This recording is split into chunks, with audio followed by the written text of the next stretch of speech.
I appreciate all of our witnesses being here today. I think what we heard is the need to pass the ACE Act. Time and again, we heard the challenges we face in Washington, D.C. and across the country for lax voter integrity laws and an opportunity to strengthen voter integrity. We had testimony from our witnesses about the implications that strong voter integrity provisions have. We highlighted Florida, we highlighted Georgia. We reviewed the rhetoric from last year from the left, from President Biden and others, who called the Georgia voter integrity law Jim Crow 2.0, a whole host of flawed arguments.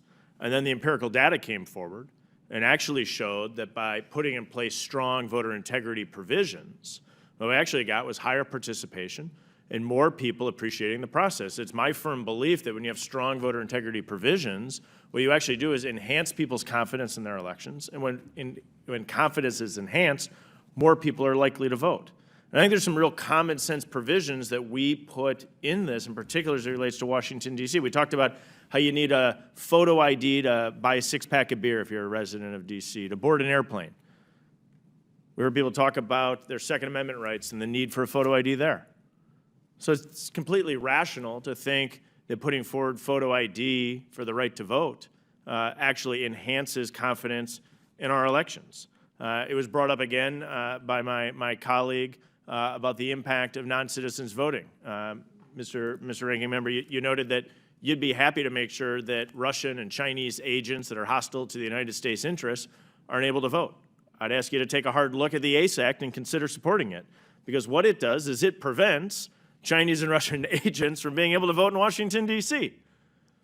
I think that's a pretty common sense thing. I think it's absolutely ridiculous to think that somebody who works on the embassy staff of a foreign country is going to pull out a foreign passport and walk up and vote in a Washington, D.C. election because they've been in the nation's capital for 30 days.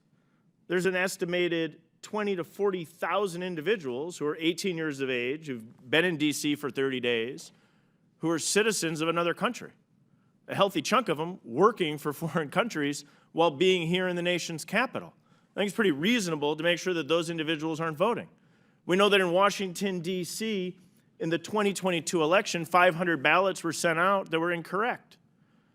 Well, it sure gives you a lot of pause when you realize that in addition to that, we have voter rolls in Washington, D.C. that are not as up to date as they could be. So it's rational to think that if you have non-citizens voting, that all sorts of things could go on, and individuals who are on the voter rolls could find themselves able to vote in a federal election, which is ridiculous. The ACE Act provides the tools for Washington, D.C. to be able to prevent that. We stopped the sending of unsolicited ballots. We talked about the implications that that's had in Washington, D.C., where multiple ballots were sent in previous elections unsolicited by people on an unmaintained voter list. Those types of things don't enhance people's confidence in our elections. The ACE Act resolves that. In our hearing opened with a comment from one of my colleagues that was disappointed we were even here having this conversation in the first place. If the cameras were flipped around and saw the attendance in this room, I'd suggest that it's a great idea to be having this conversation. We've got a lot of people here who are interested in this.